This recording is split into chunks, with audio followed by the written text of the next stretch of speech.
What is happening, everyone? Welcome to G-Ball Vision. Today we have an exciting first impressions to dig into. No, this is not a Civivi. It is coming in a Civivi pouch. First and foremost, shout out to Jamie. You may know him as Heyman here on YouTube. He sent me in a trio of badass knives to take a look at. This is the first knife out of the three. We will be doing an individual first impressions on each one in separate videos, and then we will be doing a full in-depth overview of each one in 3 separate videos. Now, what we have here is the beautiful Oz Machine Company Roosevelt, or the Rosie as it is known across the knife world. This thing is absolutely beautiful. Now, my intentions were fully to do these first impressions and never not have seen the knives before you guys, but because due to some malfunctions and some issues with YouTube, the initial first impressions of this knife were already done and had to be erased and redone. So I have seen this knife. I have messed with it a little bit, but that's all right. We can take a second look here at this, a first look for you guys. Now, I took some guesses in the initial first impressions. I didn't know the specs of this knife at the time. I guessed this was MagnaCut or 20CV, guessing that it was MagnaCut. It is MagnaCut. Also, I was guessing that the pocket clip was some sort of Zircuti, and it is a Zircuti pocket clip with just a little different color scheme. There's a bunch of different patterns and schemes that you can get in Zircuti. And then at the end of that video, I guess that the behind the edge thickness is right around 12 thousandths. Well, I taped up my calibers and checked the edge from tang to tip, and it basically runs between 10.5 to 12 all the way up and down the edge of the knife. So I would say I did pretty good on initial first impression guesses, but now I do know the specs of this knife because I had Jamie send me everything, thinking that this one was done, and that way I could do the overview with more information. But now I have that information and I want to give it to you guys. And the awesome thing about this MagnaCut is they are hitting 63 or 64 for this bad boy. And this thing is an absolute EDC knife dream. It's not a big knife, but it's not really a small knife either. In the initial first impressions that I did, I compared it similarly to the Nimble, just in how it feels and its size. And that's what the first thing I thought when I held this knife was, that it was Nimble-esque. Not saying they're the exact same or a copy of each other or anything like that. It just kind of felt like the Nimble. Now, it does have flat scales and some different lines, but they felt very similar, feel very similar to me. We can get the drop point version out. That would be a little better comparison, but they are of equivalent size and, to me, equivalent feel, at least just ergonomically.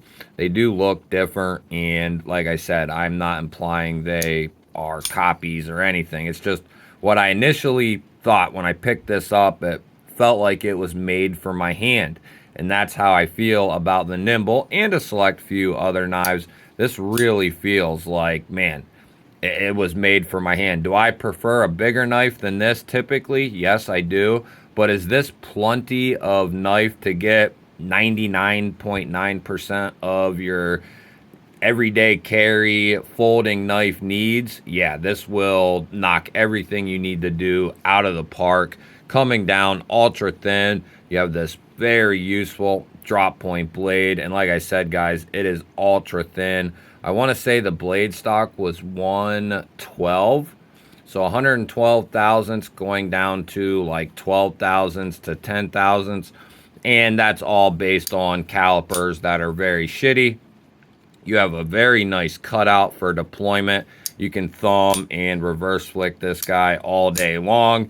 Detent is tuned very, very good for such a skinny, lighter weight blade. It just, this thing is very, very nice, guys. Woohoo! Very comfortable, very lightweight. It does not feel heavy at all. I love the tumbled, stone washed, acid washed, worker, style look that the handle has been gone through, the process it has gone through. It really looks like it was stone washed, then tumbled, then acid washed. That's really what it looks like a working finish. The Zirku tie clip really pops and goes with the look of the knife. And what I really love is, I wasn't sure if this was DLC coated titanium hardware or if it was Zirku tie hardware. It was really hard to tell comparing it with some Zirk, some DLC tie hardware. I couldn't tell, but I did find out it is just titanium DLC coated hardware, which is just fine. Zirconium would have been a nice touch, sure, but the DLC coated titanium hardware is just fine. Solid lockup on this guy and centered right out of the box. Now, Jamie said he carried this some. He's used this some. I don't think he has had this very long. So it came, or has, a screaming sharp edge on it. Let's get our old magazine paper out here. And I'm not going to be putting this knife through carpet or anything else for that matter. It's not my knife. I will baby this knife and take good care of this knife. Maybe cut some paper. But I just wanted to get a feel for it, check it out, handle it. I've never held a Rosie, never even seen one in person. Of course, I've seen videos of them, but after about 6 months, I quit watching videos that had to do with this knife because I really want one. But A, they are very expensive. B, they are very hard to get. And C, I don't feel like dying in my sleep because accidents happen. But this knife is fantastic. I will own one of these someday when I haven't bought 100 knives in a row or something of that nature. I will eventually get one of these. It's definitely on my most wanted knives list. It's just something I will have to kind of wait to get. Maybe in 2024, I will set out to acquire one of these. We'll see about that though, but Magna Cut at 63, 64 is just going to be an absolute monster in all three categories: toughness, corrosion resistance, edge retention. It's going to be a monster, a perfect steel at a perfect heat treat with a great blade shape in the drop point. Nice ergos, very comfortable 50-50 choil. You can choke right up on that blade. You can get right up on that tip. And I love knives that have these finger choils and a nice amount of jimping here. And you can really squeeze this knife and pinch it right here. And that allows you to have a lot of control if you need to do like a fine task or a detailed task with this knife. You can easily do that because you have a ton of control. And then I love being able to get right up on that tip for precise, precision type cuts. Guys, there's a reason these things have been extremely popular over the last year or two.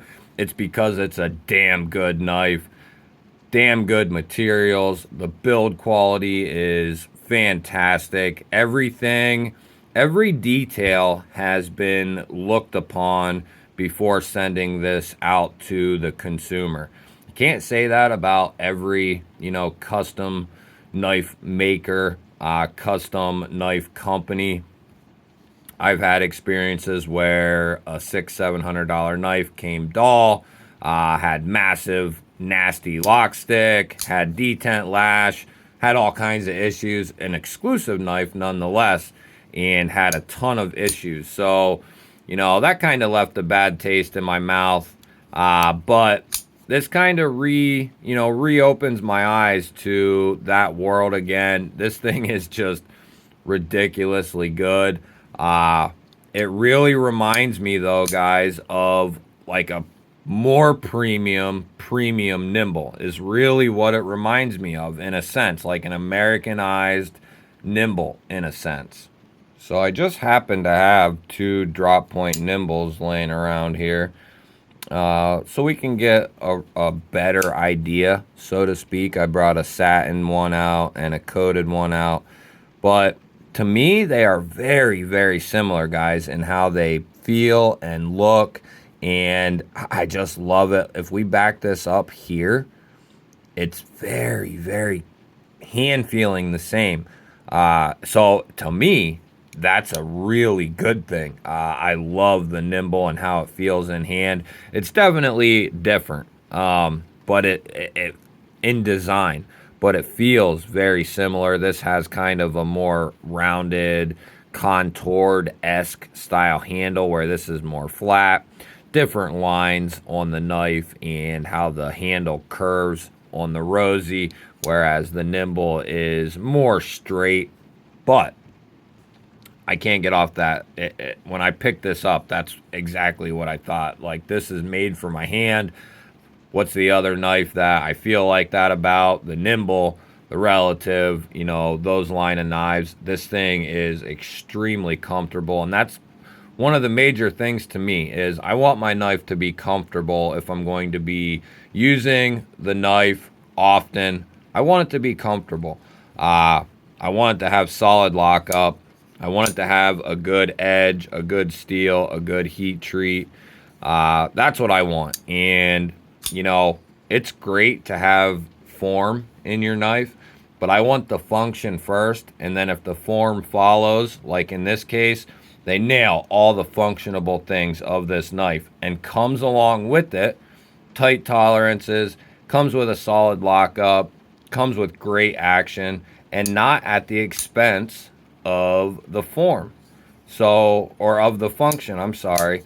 So that's what I'm talking about. You can get all the functionable aspects of a knife right and still incorporate good form, good action, good aesthetics, good solid, you know, lockup. That stuff is, you know, the lockup is primary, but the aesthetics and the action, the open and close, the acoustics, all that stuff is secondary to a knife feeling good in hand, cutting well, carrying well. Those are the things that matter. You know, when we're talking about a tool, we want it to be a tool. And this is definitely a premium EDC tool. We will dive into this thing fully in an overview very soon, get all the specs, dimensions, everything about it. We will dive deep into this bad boy, so deep this thing won't know where we're coming from. Let me know down in the comments what you think of this guy. Do you have a Rosie? Have you had a Rosie? Are you trying to get a Rosie? Do you hate Rosie? Let me know, because I really am interested in hearing what you have to say. Don't forget to give me a thumbie. You know, I love those, guys. I love cummies, thummies. You lay them down, I'm picking them up. I really appreciate it. And if you're new to the channel, or you've been here before and you are not subscribed to the channel, what are you doing? Hit that subscribe button down below. We'd love to have you here. Otherwise, guys, I'll catch you on the next one.